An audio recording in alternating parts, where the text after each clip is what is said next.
News पंच में आगे बढ़ेंगे। न्यूज पंच में आगे बढ़ते हुए बात कर लेते हैं अब उत्तर प्रदेश के अयोध्या की, जहां एक ऐसी सीट है जिसकी चर्चा इस समय जोरों पर है। दिल्ली में एक तरफ 70 सीटों पर विधानसभा चुनावों पर मतदान जारी है, वहीं उत्तर प्रदेश की एक ऐसी सीट है जिस पर आज उपचुनाव हो रहा है। यह है मिल्कीपुर सीट, जिस पर इस समय वोटिंग जारी है। इस सीट पर 414 बूथों पर सुबह 7 बजे से मतदान जारी है। 10 उम्मीदवारों का भाग्य आज ईवीएम में कैद हो जाने वाला है। आपको बता दें कि वैसे तो विधानसभा की इस एक सीट पर उपचुनाव हो रहा है, पर इसे जीतने के लिए योगी आदित्यनाथ और अखिलेश ने आर पार की ठानी है। दोनों नेताओं ने एड़ी चोटी का जोर लगा दिया है। इस चुनाव के नतीजे का उत्तर प्रदेश चुनाव पर असर हो सकता है।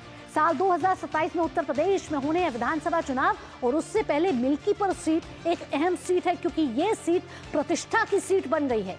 ये सीट साख की सीट बन गई है, राजनीतिक लिहाज से भी महत्वपूर्ण सीट बन गई है, क्योंकि ये एक बड़ा मुद्दा भी बन गया है कि मिल्कीपुर सीट इस बार किसके हाथों आएगी। पिछले 2 विधानसभा चुनाव में मिल्कीपुर में मतदान प्रतिशत में लगातार वृद्धि देखी गई है, और इस बार भी चुनाव आयोग ने पूरी तैयारी की है मिल्कीपुर में मतदान प्रतिशत को बढ़ाने के लिए। तो मिल्कीपुर सीट पर इस समय वोटिंग जारी है। आइए ग्राफिक्स के जरिए समझते हैं कि दोपहर 1 बजे तक मिल्कीपुर में कितने प्रतिशत वोट जो है वो हो चुका है। दोपहर 1 बजे तक आपको बता दें कि 44.59% मतदान जो है मिल्कीपुर में हो चुका है। कड़ी सुरक्षा के बीच उपचुनाव के लिए ये हो रहा है मतदान। मिल्कीपुर सीट पे 414 बूथ है वो बनाए गए हैं, जो सुबह 7 बजे से चल रहा है मतदान। और इस बार 10 उम्मीदवार जो हैं मिल्कीपुर की सीट पर खड़े हुए हैं, जिनका भाग्य आज ईवीएम में कैद हो जाएगा, क्योंकि मिल्कीपुर के निवासी आज कर रहे हैं अपने मताधिकार का प्रयोग।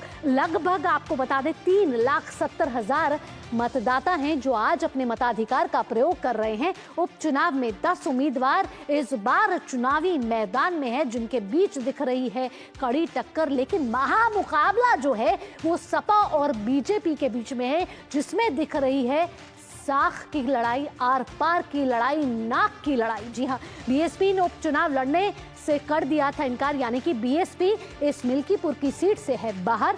सांसद अवधेश प्रसाद के इस्तीफे के बाद खाली हुई थी ये सीट, यानी कि मिल्कीपुर सीट एक बेहद ही महत्वपूर्ण सीट है, बेहद ही चर्चित सीट रही है। आइए अपने संवाददाता का रुख करेंगे। आशुतोष जुड़ चुके हैं हमारे साथ, सीधा उनसे जानकारी ले लेते हैं। आशुतोष, उत्तर प्रदेश की बात की जाए तो कुल मिला के 403 विधानसभा सीटें हैं। उत्तर प्रदेश देश का सबसे बड़ा राज्य है, सबसे ज्यादा सीटें यहीं से आती हैं, 80 लोकसभा सीटें आती हैं, वहीं 403 विधानसभा सीटें आती हैं। लेकिन आज एक सीट मिल्कीपुर पर उपचुनाव हो रहा है। सुरक्षित ये सीट है, लेकिन मिल्कीपुर सीट इतनी महत्वपूर्ण क्यों हो जाती है? क्यों ये साख की लड़ाई बनी हुई है? 2027 से पहले कहा जा रहा है मिल्कीपुर सेमीफाइनल मैच है। हाँ ना, अगर हम कहें तो उत्तर प्रदेश की मिल्कीपुर की विधानसभा यह सीट कहीं ना कहीं जो है उत्तर प्रदेश की वर्तमान सत्तारूढ़ सरकार के लिए नाक का सवाल है, तो कहीं ना कहीं साख का सवाल जो है यहाँ के प्रतिपक्ष के लिए भी है, समाजवादी पार्टी के लिए।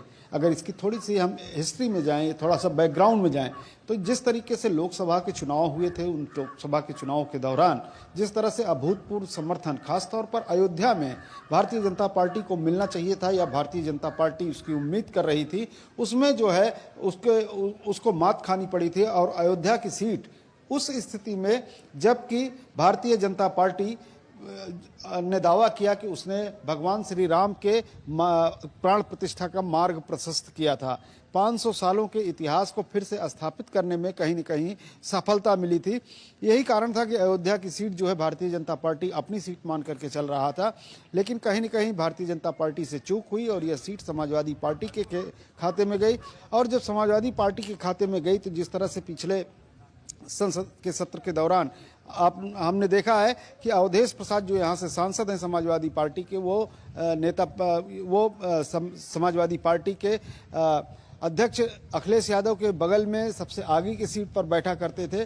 कहीं न कहीं भारतीय जनता पार्टी को समाजवादी पार्टी जो है तंज कस रही थी और इस बात को लेकर के तंज कस रही थी कि अयोध्या की सीट हमने यहाँ पर जीती है और यही कारण है कि विधानसभा की 403 सीटों में से यह मिल्कीपुर की सीट जो है उत्तर प्रदेश की भारी पड़ती दिखाई दे रही है। सुरक्षित सीट है और यहाँ पर लगभग 9 जो परिसीमन हुआ था, उस परिसीमन के पूर्व जो है सोहावल सीट हुआ करती थी। सोहावल सीट से जो है सुरक्षित सीट से अवधेश प्रसाद यहाँ पर लगभग दोनों को मिलाकर के 9 बार यहाँ से विधायक रह चुके हैं। लेकिन भारतीय जनता पार्टी भी जो है यहाँ पर कम नहीं जीती है, वो भी कई बार यहाँ पर उसके प्रत्याशी सफल हुए हैं। और अब जबकि विधानसभा प्रत्याशी के रूप में अवधेश प्रसाद के संक्षेप में आपसे पूछना चाहूंगी आशुतोष, सपा ने बड़ा आरोप भी लगा दिया मतदान के दौरान, क्या आरोप लगाया है? समाजवादी पार्टी ने कई स्थानों पर ट्वीट करके यहाँ पर मतदान में गड़बड़ी के आरोप लगाए हैं। लेकिन जिस तरह से भावना मैं सवेरे से यहाँ पर घूम रहा हूँ मतदान केंद्रों पर, जिस तरह से लोग निकल करके आ रहे हैं, साफ तौर पर कह सकता हूँ कि निर्वाचन आयोग की जो बंदिशें हैं पूरी तरह से काम कर रही हैं। सुरक्षा के पर्याप्त इंतजाम किए गए हैं और लोग जो है खुल करके निकल करके मतदान केंद्रों पर अपना मत कास्ट करने के लिए आ रहे हैं। दोपहर का समय है, मतदान धीमा हुआ है, लेकिन जैसे जैसे दिन ढलेगा 7 बजे तक 5 बजे तक निश्चित रूप से मतदान का यह प्रतिशत बढ़ता ही जाएगा।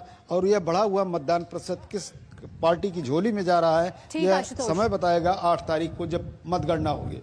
बिल्कुल 8 फरवरी को नतीजे घोषित कर दिए जाएंगे। फिलहाल आशुतोष तमाम जानकारियों के साथ आपका धन्यवाद।